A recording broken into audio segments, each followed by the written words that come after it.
একই জায়গার পেঁয়াজ, একই পেঁয়াজ যদি হয় কোয়ালিটি সেম, তাহলে 50 আর 55 কাস্টমার কোনটা কিনবে? 50-এরটা কিনবে। ওই জন্য আপনি তো বসে আছেন, এই জন্যে আপনার তো বিক্রি হবে না। এটা তো কম্পিটিশন মার্কেট, তাই না? আপনার দোকানেও দেখবে দর, পাশের দোকানেও দেখবে। হ্যাঁ, খাবে না তো আপনার তো, ওই যে এটার কারণে ওটাও নিচ্ছে না, যে যেখান থেকে নেবো সবগুলো একসাথে নিব। চাল অর্ডার দিয়ে চাল পাই, কিন্তু যখন দাম বেড়ে যায় তখন ওনারা কথাই বলে না। আমরা তো একদম স্টক ঘর করে খালি। রেখে দেয়। তাহলে এই যে মোজাম্মেল যারা বড় বড় কোম্পানি আছে মাল অর্ডার দিয়ে 1 মাস বসে থাকে। যাক, এখন তাহলে আমাদের মানে ভোক্তাদের জন্য গুড নিউজ। জি জি, অনেক আরো কমবে স্যার, সংগ্রহ অভিযান শুরু হয়ে গেছে তো স্যার, কমবে স্যার। ইনশাআল্লাহ ধান চাল আরো সংগ্রহ কমবে। অভিযান শুরু হয়ে মানে আলু পেঁয়াজ হঠাৎ করে যেমন আলু দাম কমে গেছে, এটার মতন অবস্থা। সেই পেঁয়াজের বাজারে অভিযান পরিচালনা করা হচ্ছে যাতে করে এই পেঁয়াজের মূল্য যৌক্তিক, স্বাভাবিক এবং ভোক্তাগণের ক্রয় ক্ষমতার মধ্যে থাকে। তো আমরা এই শাহ আলী মার্কেটে এসে যেটি দেখলাম যে গত কয়েকদিনের তুলনায় আজকের পেঁয়াজের বাজার অনেকটাই কমতির দিকে। গতকাল যে পেঁয়াজটা বিক্রি হয়েছে 55 টাকা, সেই পেঁয়াজটি আজকে বিক্রি হচ্ছে 50 টাকা। ইভেন আমরা দেখলাম 43 টাকা থেকে শুরু হয়েছে, 43, 44, 45, 48, 50 এই রেটে বিক্রি হচ্ছে দেশি পেঁয়াজ, বেস্ট কোয়ালিটির পেঁয়াজ। এবং ব্যবসায়ীরা বলছেন যে গত দিনের তুলনায় কমেছে এবং এই বাজারটা আরও কমতির দিকে। আমরা আশা করছি যে 50-এর ভিতরেই থাকবে, এটি পজিটিভ সাইন। একই সাথে আমরা আলুর যে বাজার দেখলাম 11 টাকা 12 টাকা কেজি দরে বিক্রি হচ্ছে, এটি আসলে দুঃখজনক বিষয়।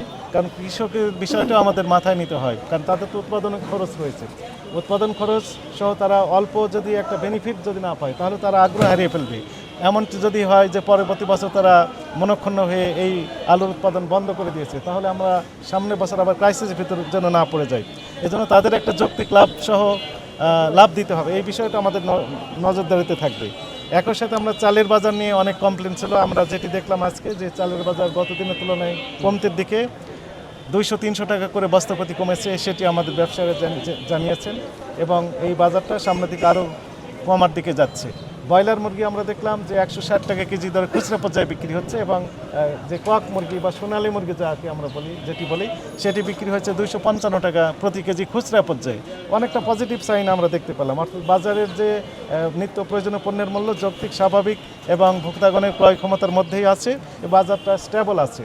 এই স্টেবল করার জন্য মূলত আমাদের যে কার্যক্রম, সাপ্লাই চেইন ম্যানেজমেন্ট থেকে শুরু করে এই ডিস্ট্রিবিউশন, অর্থাৎ একদম এন্ড পর্যায়ে যে বিক্রিটা হচ্ছে, সেটাও কোনো ধরনের যেন কারচুপি করে এই সকল পণ্যের মূল্য অযৌক্তিকভাবে বাড়িয়ে দিতে যেন না পারে, সেই বিষয়ে আমরা কার্যক্রম পরিচালনা করছি।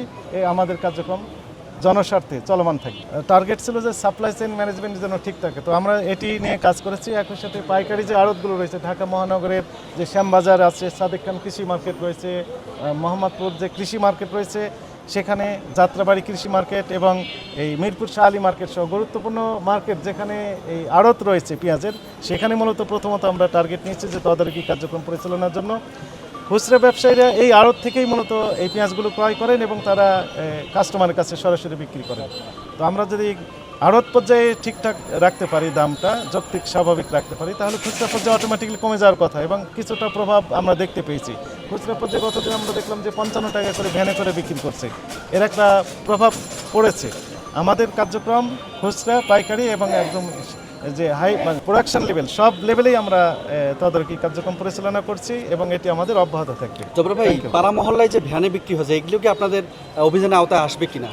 এটিতে মানে প্রচুর ভোগান্তিতে পড়ে ক্রেতার, সেটি আপনাদের আমরা অভিযানের বললাম যে আওতায়? একদম খুচরা পর্যায়ে যে বাজারগুলো রয়েছে, সেখানে আমাদের তদারকি রয়েছে, আড়তে রয়েছে এবং সাপ্লাই চেইন ঠিক রাখার জন্য যে জেলাগুলোতে, সেখানেও আমাদের সহকর্মী রয়েছেন, যেখানে উৎপাদন হচ্ছে সেই বাজারগুলোও তদারকি করে। অর্থাৎ প্রত্যেকটা স্তরেই মূলত আমাদের কার্যক্রম সেটি রয়েছে। লিলি হালাল বিউটি সোপ, বিএসটিআই কর্তৃক সনদপ্রাপ্ত দেশের প্রথম হালাল বিউটি সোপ, দীপ্তিময় উজ্জ্বল ত্বকের জন্য।